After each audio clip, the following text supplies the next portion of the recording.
네, 설 연휴를 보낸 여야가 민생이 어렵다라고 한 목소리를 내면서도 책임 여부를 놓고는 내탁 공방을 벌였습니다. 네, 한편 전대 출마 여부를 놓고 장고를 이어오던 나경원 전 의원 조금 전에 불출마하기로 가닥을 잡았고요. 잠시 뒤에 11시에는 직접 입장을 밝힐 예정인데요. 두 분과 함께 이야기 나눠보겠습니다. 최수영 시사평론가, 김송환 시사평론가 나와 계십니다. 어서 오십시오. 안녕하세요. 네, 설 연휴 마지막 날에 여야가 기자 간담회를 열고 밥상 민심을 전하면서 거친 공방을 벌였습니다. 자, 이 이야기는 잠시 뒤에 좀 나눠보겠고요.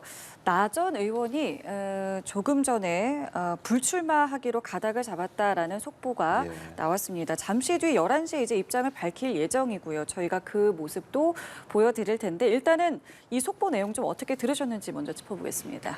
네, 제가 지난주 방송에서 말씀드렸지만 어떤 정치인이 충분한 자기의 어떤 정치적 결단을 할 때는 세 가지 전제 조건이 필요하다고 제가 말씀드렸죠. 명분, 동력, 그리고 여론인데 지금 나경원 의원에 있어서는 사실 명분도 이제 사라졌죠. 그러니까 대통령실에서 대통령이 사의를 해임을 한 것은 그건 대통령의 뜻이었기 때문에 그 직을 더 이상 수행할 수 없다. 그러니까 명분도 사라졌고 그다음에 동력이라 하면 당내 지지 기반 여러 가지가 있었을 텐데 초선 의원들은 이미 성명서를 내버렸고 재선 의원들도 내려고 하다가 나 전 의원이 그러니까 자맹을 하니까 일단 보류한 거고 그러면 당내 동력도 다 사라진 거고 세 번째 여론 늘 그동안 삼자 대결 구도에서는 그나마 당심에서는 1위를 유지하던 여론조사가 사실은 열흘 전서부터 일주일 전서부터는 급격한 하향세로 돌아서면서 최근에 여론조사 지표를 놓고 보면은 한 3위 정도에 자꾸 이렇게 나오는 결과들이 많아졌어요. 이른바 여론도 우호적이지 않다는 거죠. 이게 3대 요소들이 다 부정적이고 우호적이지 않는 이상 나 전 의원이 정말 그러면 비주류의 길을 걷겠다고 이번에 출마를 선언하고 어쨌든 지금 비윤의 이미지를 가지고 과연 당대표 선거를 치를 수 있느냐 여러 가지 회의적인 요소들이 많았을 것 같아요. 그럼에도 불구하고 끝까지 가야 한다. 불출마하면은 정치 생명이 위험할 수 있다. 이런 얘기들도 있으니까 장고를 했겠죠. 저는 좀 헷갈렸던 거는 국민의힘 당사에서 기자회견을 한다 그래서 이거는 약간 장소의 정치학이라는 측면에서 놓고 볼 때 출마 쪽이 아니었나 생각했는데 결국은 예상을 깨지 못하고 결국 불출마로 가닥을 잡은 것 같은데 어쨌든 이제는 나경원 의원이라는 이 변수가 이제 불출마로 가닥을 잡은 이상 저는 이제 더 이상 말하자면 살아있는 어떤 그런 말하자면 그 영향을 끼치기는 좀 매우 어려운 지금 소멸되어져가는 그런 형국인데 다만 중요한 것은 여기 나 전 의원을 지지했거나 나 전 의원의 마음을 보내줬던 이른바 당심들이 어느 쪽으로 향할 것이냐 소멸될 것이냐 아니면 이동할 것이냐 이 부분 한번 변수로서 남은 대목이라고 생각합니다. 일단은 속보 내용은 좀 어떻게 들으셨습니까? 네, 저는 역시나 했는데 역시나였다. 뭐 이렇게 생각하는데요. 사실 나 전 의원이 출마를 애초부터 하기 어려울 거라고 저는 봤어요. 왜냐하면 나 전 의원이 그동안에 뭐 정치 역정들이 여러 가지 있기는 하지만 대통령하고 정면으로 맞설 만큼의 그런 뭔가의 배포라든가 아니면은 뭐 그런 험난한 길을 걸어갈 수 있을 것인가에 대한 회의적인 시각이 있었는데요. 역시나 뭐 그 결과 그대로 아마 결심을 한 거 아닌가 이렇게 생각하는데요. 제일 아마 우려했던 부분은 앞으로 자기가 정치를 계속 해나가야 될 입장이고 만약에 뭐 대권까지 도전한다고 가정한다고 하면 그러면 지금의 어려움을 뚫고 나가가지고 좀 더 큰 정치인이 돼야 되겠다고 하는 생각이 있어야 될 텐데 지금의 어려움이라는 게 결국은 배신의 정치라는 거 아니에요. 이게 이 배신의 정치라고 하는 프레임을 벗어날 수 있어야 할 명분이 충분히 있어야 하는데 그럴 명분을 갖고 가기는 참 쉽지 않았다 이렇게 생각하고요. 제2의 유승민이 될 것이다라고 하는 데 대한 우려가 크지 않았나 이렇게 생각합니다. 그리고 지금과 같은 뭐 대통령이 거의 노골적으로 당무에 개입하고 있는 상황에서 대통령하고 정면으로 맞섰을 때 집권 후반기였다면 한번 해볼 만한 상황이었을 테지만 집권 이제 2년 차밖에 안 된단 말이에요. 이런 상황에서 대통령하고 정면으로 맞서서 과연 얼마나 정치인이 살아남을 수 있을 것이냐 이런 부분에 대한 우려도 전 했을 것이다 이렇게 생각하고요. 뭐 그 외에도 뭐 여러 가지 정치 뭐 분석하는 분들이 얘기했지만 남편과 관련되는 문제도 있고 하여튼 당내에 있어서 대통령이 또 윤심을 따로 주는 후보가 있다고 하는 게 지금 알려지고 있는 상황인데 과연 이길 수 있을 것인가 이런 그 고민도 하지 않았을까 싶습니다. 그러니까 설 연휴 기간 동안에 이회창 전 총재라든가 여권의 원로들을 또 만났다고 하잖아요. 아마 대부분은 지금은 아니다 이렇게 얘기했을 가능성이 저는 있다고 생각합니다. 어제 자택 앞에서 이렇게 기자들이 모여 있었고 물어봤을 때 결심이 섰다. 근데 말은 내일 하겠다라고 해서 결심이 섰다라는 표현도 그렇고 아까 말씀해 주신 것처럼 연휴 동안 뭐 이회창 전 총재 등 몇몇 이렇게 의원들을 만나면서 출마 쪽으로 사실은 이게 생각했던 사람들이 상당히 많았잖아요. 근데 어쨌든 지금 불출마로서 가닥을 잡은 건데 이렇게 불출마로 가닥을 잡게 되면 돌아선 당심이 그래도 나경원 전 의원에게 다시 좀 돌아올 수 있을까? 그 부분은 어떻게 보세요? 글쎄요, 참 예측하기 어려운 부분입니다. 그러니까 저렇게 불출마를 선언한다고 해서 그러면 정말 당을 위해서 미랄이 되고 대통령의 국정 성공을 위해서 보수의 분열을 막고 뭐 이렇게 긍정적이고 우호적으로 평가해서 그럼 나경원 의원의 지지세가 쭉 이어질 것인가? 뭐 여론이야말로 살아있는 생물이기 때문에 예측하기는 어렵습니다만은 저는 그럼에도 불구하고 나경원 의원이 사실은 이 불출마하는 자체도 일종의 캠페인으로 봐야 됩니다. 정치인의 어떤 그 역정을 쭉 놓고 볼 때 사실은 출마하는 것도 중요하지만 출마하지 않을 때도 어떻게 출마하지 않느냐. 그리고 어떤 그 태도와 어떤 과정을 거쳐서 불출마 과정을 이끌어내냐. 이런 것들도 굉장히 중요한 캠페인의 과정이거든요.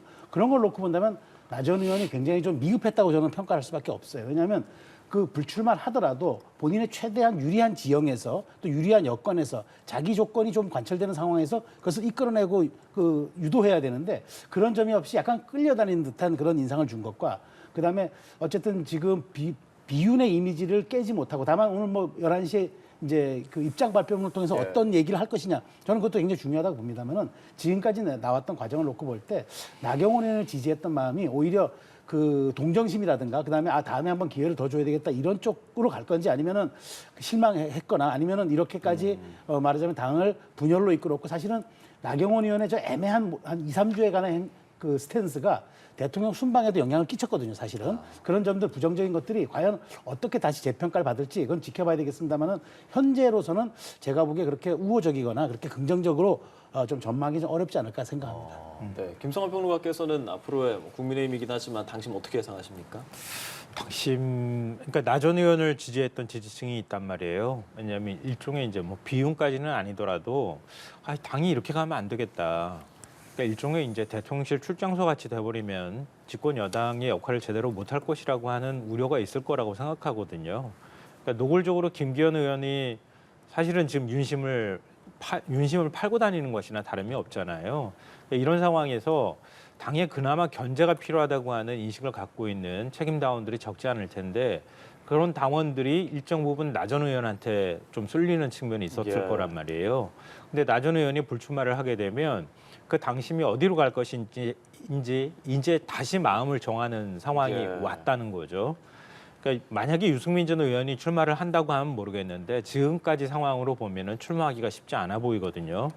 결국은 그러면은 뭐 유력 당권 주자인 김기현, 안철수 두 명으로 흩어질 가능성이 있는데 제가 볼 때는 안철수 의원 쪽으로 조금 더 무게가 실리지 않을까 싶습니다. 이럴 경우에는 사실은 1차 투표에서 김기현 후보가 뭔가 압도적으로 50% 이상의 득표를 올리면 모르겠는데 그렇지 않고 안철수 의원하고 거의 비슷한 수준이거나 조금 더 앞서는 수준까지 간다고 하면은 당심이 조금 바뀔 가능성도 염두해 볼 수 있을 것 같거든요. 특히 이제 수도권이나 젊은층 당원의 경우에는 뭔가 국민의힘이 새로운 보수로서 거듭났으면 좋겠다고 하는 생각들, 이준석 전 대표를 지지했던 층도 있단 말이에요. 그러니까 그런 층들이 어떻게 움직이느냐에 따라서 만약에 결선 투표까지 갈 때 뭔가 풍향계가 달라질 가능성도 생각해 볼 수 있겠다 이렇게 생각합니다. 나 전 의원이 이제 출마를 하게 되면 혹은 불출마를 하게 되면 어떤 식으로든 이제 이 구도가 좀 형성이 됐을 경우에 특히나 이제 나 전 의원이 출마를 하고 구도가 3파전으로 되면 유승민 전 의원도 혹시 나오지 않겠느냐, 이것이 다자구도에 본인에게 좀 유리하다고 판단하지 않겠느냐라는 일각의 보도도 있었고 추측도 있었는데 불출마를 하게 됨으로써 유 전 의원은 또 어디로 가게 될 거라고 보세요? 저는 그 유 전 의원이 지금 불출마를 할 것이다 이렇게 여러 가지 예단이 많은데 나경원 의원이 그 출마를 했으면 저는 안 나올 것으로 생각했는데 거꾸로 지금 나경원 의원이 불출마를 한다 그러잖아요. 그럼 공백지대가 생긴 거예요. 그러니까 이른바 그러면 지금 그 구도를 놓고 보면은 그 김기현 의원은 친윤을 표방하고 있고 안철수 의원은 이른바 범윤이다. 그러니까 나는 모든 세력을 다 포괄하는 그 친윤이면서도 나는 포괄하는 내가 범윤석열계다 이렇게 얘기를 하잖아요. 근데 이제 나경원 의원을 지지했던 당심도 있었지만 또 당에 약간 어떤 그 변화를 바랐던 이런 민심들이 있어서 저는 비윤의 대표성을 이런 공백지대로 놔두지 않을 수가 있다. 그래서 오히려 저는 유승민 전 의원이 출마할 가능성이 남아 있을 수 있다고 보는데 다만 유의미한 득표를 할 수 있느냐 여부는 차치하고 유승민 전 의원은 이건 결단의 문제겠죠. 그래서 저는 현재까지는 뭐 여러 가지 양강 구도를 보지만 유승민 의원이 전격적으로 좀 출마할 가능성도 있다고 보고 그리고 여기서 하나 유의해야 될 점은 이번이 80만 당원 그 책임 당원 투표지 않습니까? 여론조사 없이. 그래서 지금 당심에서 놓고 보면은 황교안 전 대표 같은 경우도 약간의 지지세가 있어요. 그리고 이제 윤상현 의원도 있고 해서 그래서 저는 보기에 이런 어떤 말하자면 그 공백지대를 그 유승민 의원이 관찰하고 들어올 경우에는 저는 뭐 유의미한 득표라기보다는 어쨌든 구도 자체는 좀 변할 수 있겠지만 그렇게 돼서 만일 1차 투표가 아니라 결선 투표를 가게 된다 그러면 1차에서 지금 여러 가지 정황을 놓고 보면 승부가 안 날 가능성이 매우 높아요. 왜냐하면 최소한 1차에서 결선, 1차에서 투표가 나기 위해서는 지금의 한 유력 후보가 거의 독주 체제를 갖춘 상황에서만 이게 1차 투표에서 결론이 나는 건데 지금은 독주 체제가 아니에요. 모든 언론에서 양강 구도 혹은 이렇게 지금 다자 구도로 보기 때문에 저는 그렇게 본다면 약간의 이제 김성환 평론가 말씀하신 것처럼 풍향이 좀 달라질 수 있다고 보는데 현재로서는 저는 유승민 의원이 오히려 이제는 2월 3일 후보 등록 전까지 장고에 들어갈 가능성이 있다. 왜냐하면 이제 나경원 의원이 여론조사에서 빠지고 유승민 의원이 들어갈 경우에는 또 다른 이제 여러 가지 변수가 일주일 후 이제 2월 3일이면 2월 3일 4일이 후보 등록일이니까 남은 기간 2일 3일이 등록이니까 약 한 일주일가량 남았거든요. 그럼 오늘 불출마 선언하고 일주일간의 여론 동향 그다음에 여론의 추이 이게 저는 유승민 전 의원이 선택할 수도 있는 지점이 된다. 왜냐하면 비윤이라는 권력의 공백지대가 생겼거든요. 이 틈을 본인이 노릴 것인가 노리지 않을 것인가는 제가 좀 예단하기 어려운데 그거를 놓고 장고에 들어갈 가능성이 매우 높다고 저는 분석합니다. 저는 생각이 조금 다른데요. 정치인의 어떤 선택에 있어서는 뺄셈의 정치를 할 것이냐 덧셈의 정치를 할 것이냐에 대한 두 가지 선택이거든요. 근데 유승민 전 의원은 지금 선택을 하면 이건 뺄셈이 될 가능성이 굉장히 높아요.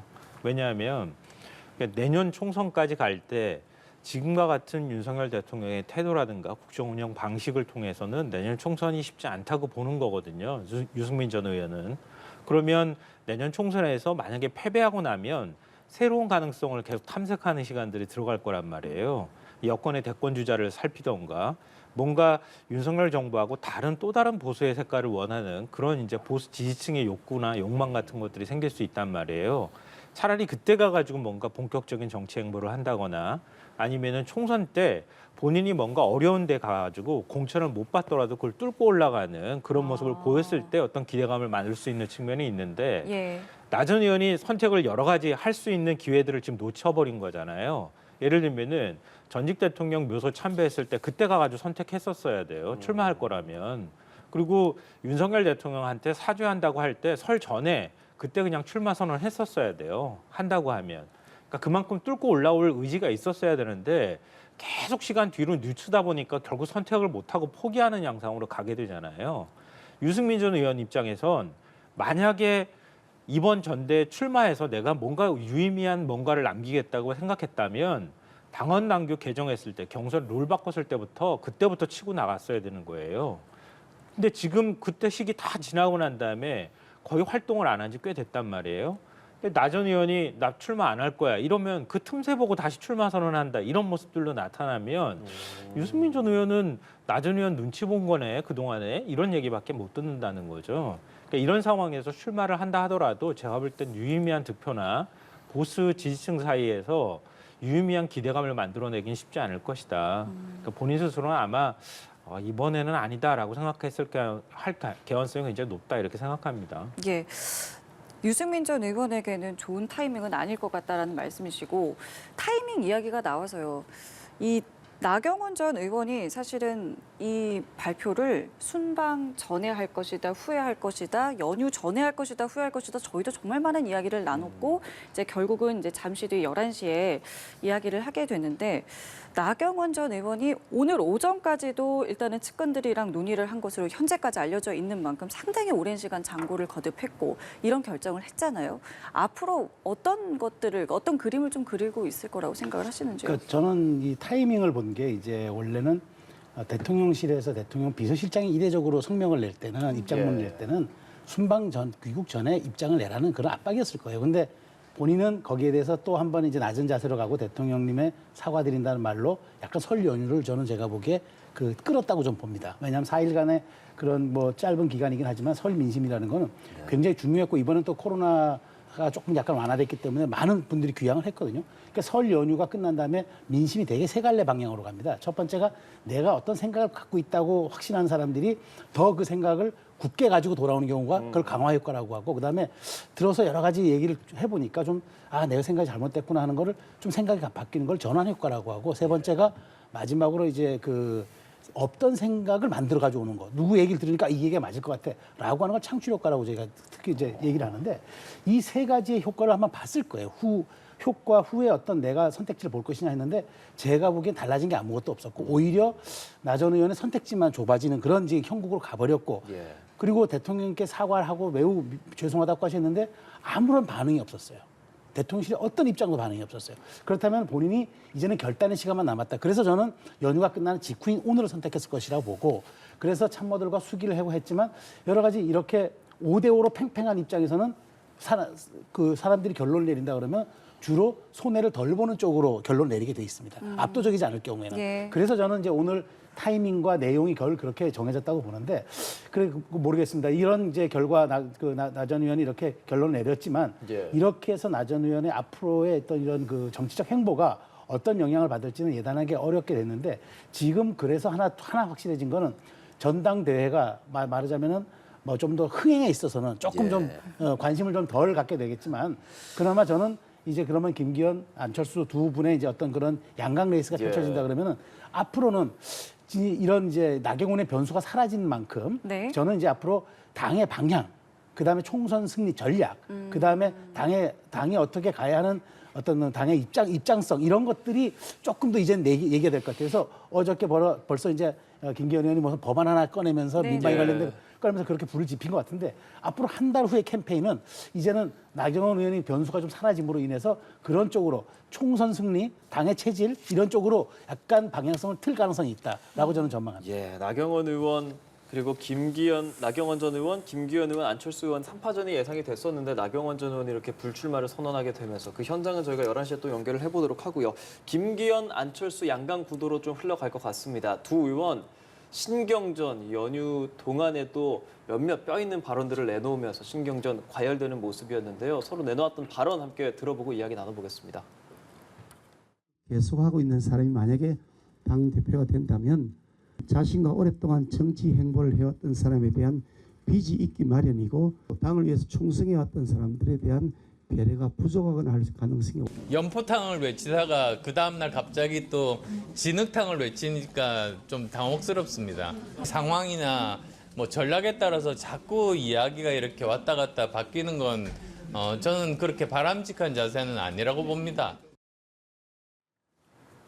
예, 두 의원의 발언. 그러니까 김기현 의원은 안 의원이 대선 이후에 입당했다는 점을 좀 지적을 하는 것 같고 또 금수저 이런 이야기도 하는 것 같고 진흙탕 얘기는 이게 이재명 대표가 흑수저인데 흑수저 출신이 내가 상대해야 하지 않냐 뭐 이런 측면에서 나온 발언이었어요. 근데 약간 네거티브 공방으로 흐르는 건가 이런 생각도 들거든요. 어떻게 보십니까? 그러니까 지금 뭐 아무것도 없으니까요. 뭐 당의 비전이나 정책이나 이런 것들 가지고 경쟁을 하지 않았잖아요. 지금까지 오로지 윤심이잖아요. 윤심의 선택을 받을 것이냐 말 것이냐 이것만 가지고 지금 전당대회가 흘러가고 있는 상황이다 보니까 결국은 후보들 간에 할 수 있는 말은 윤심 빼놓고 할 수 있는 말밖에 없잖아요. 그러니까 윤심이 어느 쪽에 있느냐 뭐 이런 얘기를 하면서 서로 간에 비난할 수밖에 없는 상황이 되는 것 같은데요. 저는 김기현 의원이 입장이라고 한다면 이미 윤심 받았다고 본인이 얘기하잖아요. 온 국민이 다 알고 있어요. 당원이 먼저 알잖아요, 지금. 그러니까 당원들이 먼저 움직여서 지지를 보내고 있는 상황인데 그러면 가급적이면은 윤심 얘기를 꺼내지 않아야 되는 거죠, 이제. 그러니까 안 꺼내도 아는 걸 왜 자꾸 꺼냅니까? 그게 전략이 잘못된 거예요. 그러니까 하다 보니까 뭐 반장한다고 그래가지고 장재원 의원하고 일정하게 거리를 두는 이런 모습밖에 지금 못 보여주고 있는데 김기현 의원은 그렇게 하면 할수록 결국은 나중에 가서 결국 바람이 한번 불면 넘어가 버린단 말이에요. 그러니까 그거는 별로 좋은 전략이 아니다 이렇게 생각하고요.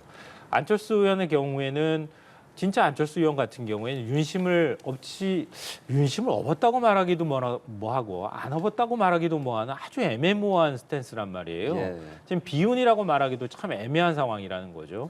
어쨌든 윤심이 뭐 안철수 의원한테 갔다고 말하기는 좀 어려운 상황이기 때문에 결국은 그러면 뭔가 차기의 대권 구도나 아니면 지금 이제 윤석열 대통령한테 뭐 일반적인 여론조사도 그렇지만 그렇게 썩 호감 있게 나오지는 않는단 말이에요. 지지율이 그걸 또 말해주기도 하니까요. 그렇다면 그런 중도층에 있는 표심을 어떻게 내가 가져올 것인지에 대한 비전이나 이런 것들을 자꾸 제시할 필요가 있는데 아직까지는 지금 그런 모습까지 나가지 못하는 것 같아요. 물론 이제 후보 등록하는 과정까지 구도를 만드는 것이기 때문에 지금까지는 이런 모습을 보였다 하더라도 앞으로는 국민의힘이라고 하는 집권 여당이 앞으로 어떻게 할 것인지에 대한 비전을 자꾸 얘기해야 된다. 그런 걸 가지고 좀 경쟁을 해야 그래야 바람을 만들든 기존의 어떤 윤심을 꺾는 방법이 되든 뭐 아니면 윤심을 안고 가는 방법이 되든 얘기가 될 수 있을 것이다 이렇게 생각합니다. 예. 이렇게 안철수 의원과 김기현 의원 양강 구도로 흐르면 이게 친윤 대 비윤이라기보다는 아까 말씀해 주셨지만 안철수 의원이 친윤이라고 봐야 할까, 범윤이라고 봐야 할까, 어느 정도 수준인지 좀 헷갈리는 부분도 사실 있거든요. 앞으로의 구도 그리고 둘이서 주고받는 이 발언들 어떤 식으로 좀 흐르게 될까요? 저는 이제 사실 안철수 의원이 지금 꺼내던 캠페인 워딩 중에 가장 저는 잘했다고 보는 게 연대보증인이라는 단어를 잘 썼다고 봐요. 그러니까 대통령 단일화를 했잖아요. 단일화를 했고 대통령직 인수위원장을 했잖아요. 그랬었죠. 그러니까 사실은 그런 거죠. 단일화라는 건 안철수 의원이 중도 진영에 있었기 때문에 시너지 효과가 낸 거지 만일 극우 쪽에 있었던 정당이었다면 그게 시너지 효과가 났겠습니까? 비로소 그게 팽팽했던 승부에 추를 기울게 하는 그게 어떤 영향을 끼쳤다는 거고 그다음에 바로 대통령직 인수위원장을 맡겼잖아요. 그래서 110개 뭐 저도 인수위에 참여했습니다만은 그렇죠. 110개 국정과제를 냈는데 어쨌든 뭐 일각에서는 그래요. 뭐 아주 뭐랄까 상징적인 게 없다고 얘기하지만 또 그렇다고 해서 갈등을 빚은 것도 없었어요. 그렇다면 안정적으로 윤석열 정부가 출범하게끔 밑받침을 해줬다. 그 평가는 가능한 거죠. 그렇다면 저는 안철수 의원이 저는 그래서 뭐 비윤 이렇게 분류하는 건 그건 온당하지 않고 정말 그 범윤 말하자면은 중도를 포함해서 이제까지 살아왔던 정치 역정들이 이제는 보수 정당에 조금 안착하는 그런 측면에서 놓고 본다면 이제 범윤석열. 그래서 본인이 얘기하잖아요. 날 대권 후보라 얘기하지만 총선에 진다면 무슨 대권이 있느냐. 윤석열 정부가 나는 운명과 같이 할 수밖에 없다라고 얘기하는 순간 저는 선택지가 그래서 많은 사람들이 의원 선택지가 친윤일 수도 있고 범윤일 수도 있다고 선택지가 넓어졌다고 보고 김기현 의원 입장에서 놓고 보면은 사실 김장연대라는 단어를 가지고 굉장히 초반에 효과적으로 사용을 했어요. 왜냐하면 대통령의 측근이라고 할 수 있는 장제원 의원이 참여했다 그래서 김장연대라고 했는데 이게 초반 확장세에는 기여했는데 이게 조금 더 말하자면 그 중도라든가 혹은 대중성 그다음에 확장성에 있어가지고는 약간 캐스천보가 나왔거든요. 의문보가 나왔죠. 그래서 뭐 김친행 장관까지 얘기하다가 어느 순간부터는 이게 사그라들었어요. 그리고 장제원 의원도 지금 캠페인 전면에 전혀 나타나지 않아요. 그러니까 이게 사실 부담이라는 거죠. 그러면서 이제 전환을 이제 안철수 의원은 밖에서 영입된 정치인이다. 그래서 이제 뭐 나는 또 저분은 금수저고 나는 흑수저라고 얘기하는데 당대표 선거에서 뭐 출신이나 이런 논란들이 사실은 어쩌면 차별의 언어인데 이런 것들도 오히려 비전과 정책 이런 걸 내세우는 게 맞지 이렇게 좁고 현명하게 비칠 수 있는 단어들을 꺼낸다는 거는 오히려 이 전당대 흥행 자체를 저는 조금 좀 효과를 낮게 본다고 보기 때문에 저는 이제 앞으로는 이렇게 될 것 같아요. 두 분의 신경전은 더 치열해질 겁니다. 더 치열해지는데 저는 그렇게 봐요. 이 정말 비전, 그다음에 총선 전략, 우리 당이 어떻게 승리하고 어떻게 해서 우리가 윤 대통령의 성공을 방어해내느냐고 가야지 대통령의 마음이 누구에게 있습니까라고 경쟁한다면 저는 그렇지 않아도 나경원 의원의 불출마로 빠진 전당대의 흥행이 좀 더 식을 것 같아요. 그래서 흥행을 높이기 위해서는 저렇게 격렬한 네거티브의 언어, 차별의 언어 이런 것들이 아니라 오히려 국민의힘이 어디로 가야 하는지 그다음 내년 총선은 어떻게 해야 되는지 이런 담론의 그 장으로 끌어들여야지 전 두 분이 그래서 이번 전당대회를 계기로 더 큰 한 단계 큰 정치인으로 성장할 수 있는 거지 저렇게 만일 현명한 단어로만 주고받는 거는 전당대회의 그 효과라는 측면에서도 저는 약간 좀 자제해야 된다고 생각합니다. 네, 그럼 조금 전에 평론가님 잠시 언급을 하셨던 김기현 의원이 이제 여성도 민방위 훈련을 받도록 하는 법안을 준비하겠다라고 한 이 부분은 좀 어떻게 들으셨어요? 글쎄요, 저는 뭐 법안은 김기현 의원이 작년에도 또 냈더라고요. 그 여성들의 이제 그 뭐 예비군 훈련 정도까지 참여하는 내는데 이게 이제 여러 가지 공청회도 없고 이렇게 중요한 여성들이 이제 실생활에 미칠 수 있는 영향도 큰데 이런 부분들을 법안을 낼 수가 있냐니까 약간 이제 잦아들었는데 근데 갑자기 이제 이 공약이 나왔어요. 그러다 보니까 윤상현 의원이 이거는 안보 공약이 아니라 혹시 이대남의 남성 표심을 얻기 위한 젠더 공약이 아니냐 비판을 했고 그러다 보니까 당의 정책위 의장도 이거는 신년 간담회에서 이거는 우리 당의 입장과 전혀 상관이 없고 네네. 김기현 의원 개인 입장이다 얘기했는데 저는 이렇게 약간 말하자면은 그 설익은 공약들을 내보낼 경우에는 오히려 저는 이게 좋지 않은 영향을 끼칠 거라고 봐요. 그러니까 이렇게 중요하게 여성 실생활에 관련된 문제들 저는 지금 뭐 우크라이나 전쟁도 있고 하니까 여러 가지 측면에서 놓고 보면은 여성들도 그다음에 이런 안전이라든가 이런 부분에 대해서는 조금 방어 체제를 갖추는 건 필요하지만 그렇다고 이렇게 갑자기 어떤 법안으로서 강제화하는 부분들은 반발도 있을 수 있기 때문에 이 부분은 좀 제가 보기에 오해를 사지 않으려면은 네. 뭐 당대표가 된다면 여러 가지 여론 수렴 절차를 거쳐서 내가 한번 추진해 보겠습니다라고 하는 거지 바로 이것과 선거 캠페인을 동시에 연동시키는 듯한 이런 부분들은 오히려 김기현 의원이 조급하지 않느냐 이런 인상을 줄 수가 있기 때문에 이런 부분들은 조금 더 폭넓게 시간을 가지고 당과 상의하거나 어떤 그 여론 민심 다 수렴해서 가는 과정을 거치겠습니다라고 하는 게 저는 오히려 더 효과적일 거라고 봐요.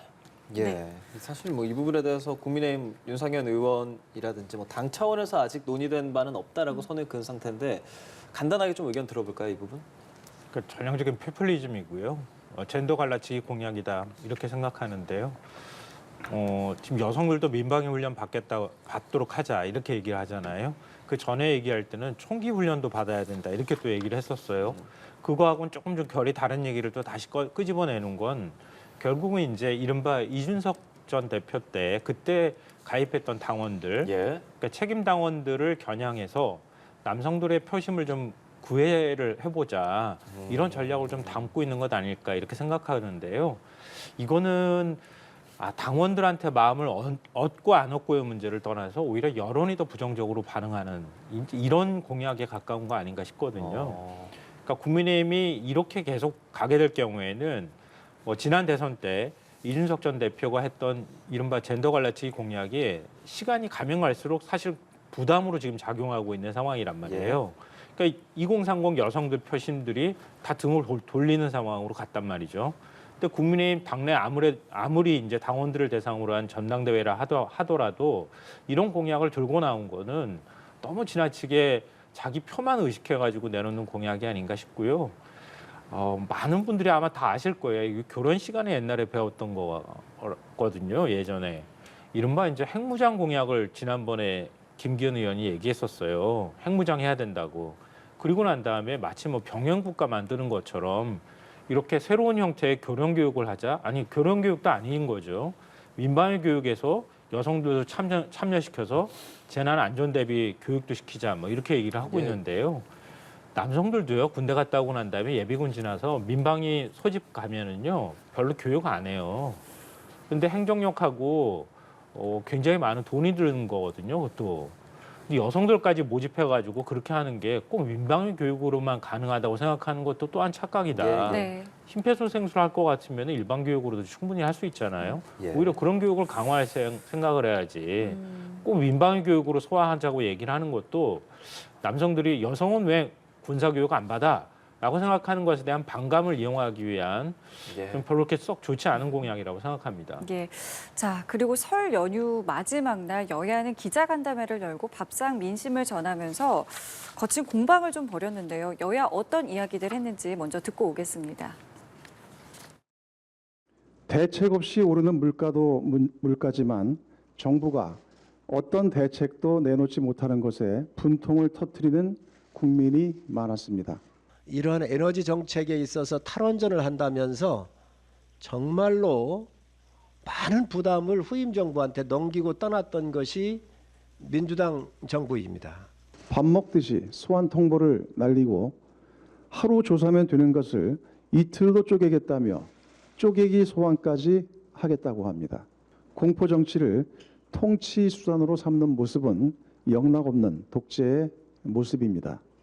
친문 검사들에 의해서 이 수사가 막혀 있었고 진행을 더 이상 안 시켜놨던 것들을 수사하는 검찰을 정치검찰이라고 하는 것은 있을 수가 없는 이야기다. 네. 영상 함께 보셨는데요. 여야가 말하는 설 민심은 전혀 다른 모습입니다. 짧게 좀 어떻게 보셨는지 말씀 어쨌든 부탁드리겠습니다. 지금 설 이후에 가장 지금 화두로 등장한 게 난방비인데요. 예. 저는 뭐 난방비 이게 사실은 굉장히 큰 문제이죠. 왜냐하면 서민들의 경제에 굉장히 큰 부담을 주기 때문에. 근데 원인은 두 가지잖아요. 지난 정부에서 어쨌든 그 난방비 그 여러 가지 그 가격 인상이 됐는데도 불구하고 인상을 하지 않았던 건 지금 부담으로 돌아온 거고, 특히 우크라이나 전쟁으로 인해서 LNG 가스가 지금 굉장히 가격이 올랐는데 거기에 대해서 지금 가스공사가 엄청난 적자를 보고 있거든요. 네. 그러다 보니까 이걸 보완해 주기 위해서 이제 얘기를 한 건데, 저는 이제 이 민심이 이렇다고 봐요. 여기 대해서 이제 정말 책임 있는 여당과 야당이라 그러면은 대안을 내놔야지, 이렇게 서로에게 책임을 전가하는 듯한 모습은 제가 보기에 별로 바람직하지 않아 보입니다. 그러니까 저 이런 거죠. 지금 정말 저는 시급하다면은 여기 대해서 그 난방비 폭탄 고지서를 맞았던 분들이 좀 뭐 이를테면 분할 납부할 수 있다든가 이렇게 제도적으로 정치권이 제도를 열어주는 쪽으로 고민해야지, 이번에 듣고 오니까 이렇습니다 하고 상대가 공격만 하는 이런 부분들은 제가 보기에 어떤 좀 뭐 여당이든 야당이든 이런 부분들에는 저는 제가 보기에 대안을 내놓는 정치를 해야 되는 것이 지금 순서다. 오히려 이렇게 상대방의 공격만 하는 정치는 아무런 뭐 희망과 대안을 주지 못하지 않겠습니까? 이 부분 좀 한번 들여다봐야 될 것 같아요. 여야가 이렇게 기자 간담회 열고 우리가 들어본 민심은 이렇다더라 하면서 발표하는 건데 다른 민심을 서로 듣고 온 것 같은 느낌도 좀 들어요. 설 밥상머리에서 정치 얘기하지 마라 뭐 이런 얘기도 하잖아요. 정치 얘기보다는 오히려 난방비 얘기가 훨씬 더 많이 나오지 않았을까 싶은데요. 그러니까 11월은 유난히 따뜻했잖아요. 근데 12월이 되면서 추워지기 시작해서 그 난방비가 인재 청구서가 날라오기 시작했거든요. 그러니까 아파트 단지별로 지금 관리비가 올라가지고 난리가 났다 이런 얘기가 들리는데요. 근데 말씀하셨던 것처럼 원인 진단은 좀 비슷한 것 같아요. 그런데 그걸 어떻게 풀어갈 것이냐, 여기에서 빠져 있는 게 집권 여당으로서의 책임이라는 게 빠져 있는 거예요. 국민들이 이렇게 난방비를 받아들고 고지서 받아가지고 놀랐다고 하면은 여당이 화들짝 놀라가지고 이 문제 어떻게 해결할 건가 이렇게 얘기해야 되는데, 문재인 정부가 이거 뭐 난방비 안 올려서 그렇다 이렇게 얘기하는데요. 굉장히 좀 우습다고 느끼는 게 뭐냐면 우크라이나 전이 2월에 터졌어요. 그리고 3월에 대선이 있었고요. 사실상 집권이 시작된 거예요. 그때부터. 그러면 인수위 때 그럼 뭘 하고 있었어요? 가스비 오를 때. 가스비 이거 대책 마련해야 됩니다. 얘기했었어야 되는 거 아닌가요? 근데 집권하고 지금 1년이 다 됐는데 아직도 문재인 정부 탓하고 있어요. 국민들이 바들바들 떨고 있는데 추위에. 이 집권 여당으로서의 책임감을 좀 보여주면서 에너지 취약계층 문제를 어떻게 할 것인지, 국민들이 이런 문제에 있어서 좀 더 스스로 적응해 나가기 위해서는 어떤 구체적인 계획을 가지고 국민들한테 설득하고 홍보할지 이런 것들을 좀 더 고민했으면 좋겠어요. 네, 알겠습니다. 그러니까 저희가 좀 생각한 내용들이 담기기는 했습니다. 선당 후사라는 뭐 그런 키워드들도 좀 있었고요.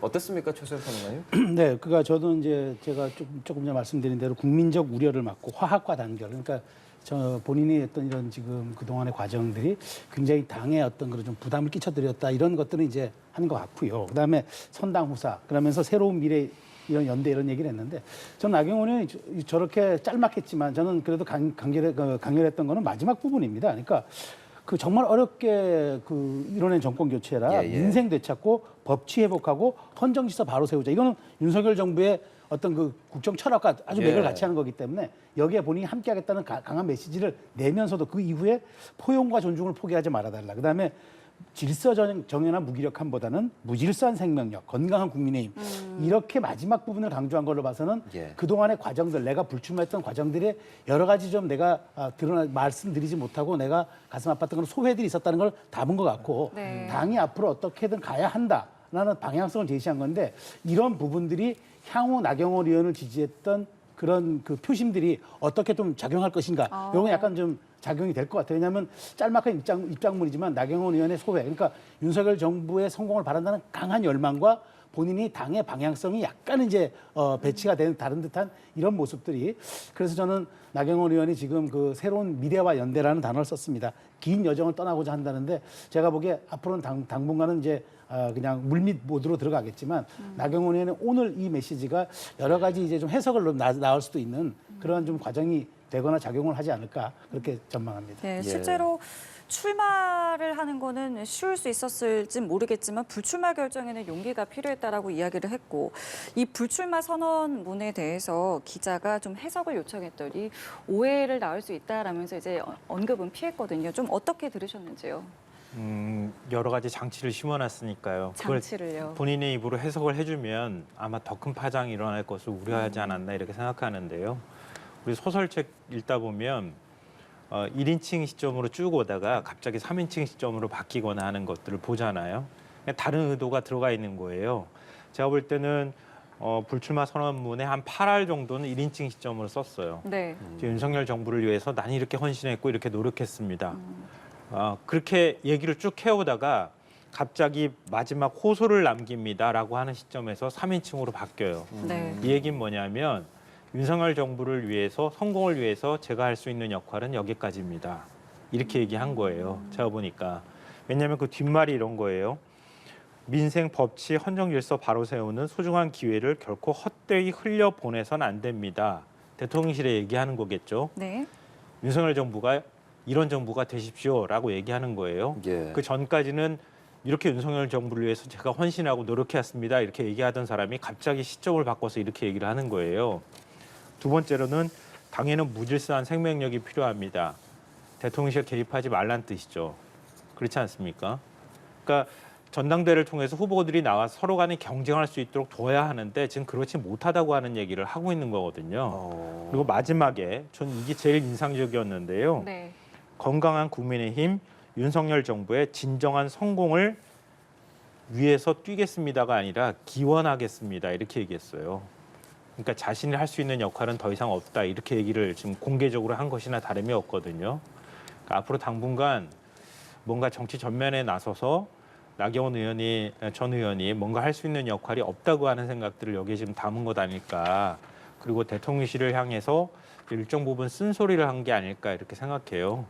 그러니까 그동안에는 나전 의원이 계속 출마에 대한 입장을 밝히지 않았던 것은 대통령의 뭔가의 메시지를 기다렸다 이렇게 생각하거든요. 저는. 그리고 지난주 이 시간에도 제가 말씀드렸던 것처럼 최소한 순방 마치고 돌아온 윤 대통령한테 마지막으로 대통령의 생각을 묻고 싶어 했을 것이다 이렇게 말씀드렸는데요. 결국은 대통령의 뜻이 자신에게 있지 않다는 사실을 저는 확인했다고 생각해요. 그러니까 그렇게 확인한 이상 내가 불출마해서 더 이상 할 수 있는 방법이 없으니 여기까지다라고 명확하게 선을 그은 것이다. 아마 제가 볼 때는 대통령실에서 굉장히 불쾌하게 받아들였을 가능성도 있어 보이는데요. 이 대목은. 그렇습니까? 어떨까요? 글쎄 아니 뭐 저는 이제 마지막에 이제 그 본인이 사실은 원내대표까지 지낸 당원 중진당원이잖아요. 근데 예. 본인이 이렇게 사실 이번에 불출마를 하게 된 과정이 좀 제가 또 말했지만 여러 가지 출마하지 않는 과정도 하나의 캠페인의 과정이고 그게 정치의 모든 네. 것에 이제 포함되는 과정들인데 너무 좀 거칠게 좀 많이 이제 마음이 상했다는 건 우회적으로 표현한 것 같아요. 그러니까 사실 뭐 초선 의원들이 집단 성명을 낸다든가 뭐 이런 경우들은 사실 뭐 이렇게 보수 정당에서 보기 힘든 그런 일이었거든요. 이제 그런 데 대한 그 얘기를 우회적으로 표현한 것 같고 어쨌든 윤석열 정부의 성공을 바라는데 저도 조금 제가 조금이라도 저도 좀 의아하게 생각하는 거는 저도 함께 뛰고 분골쇄신하겠다는 표현이 아니라 이제 기원한다는 뜻은 이제 좀 약간 구계자의 측면으로 간다는 건데 저는 이 문제는 이렇게 생각합니다.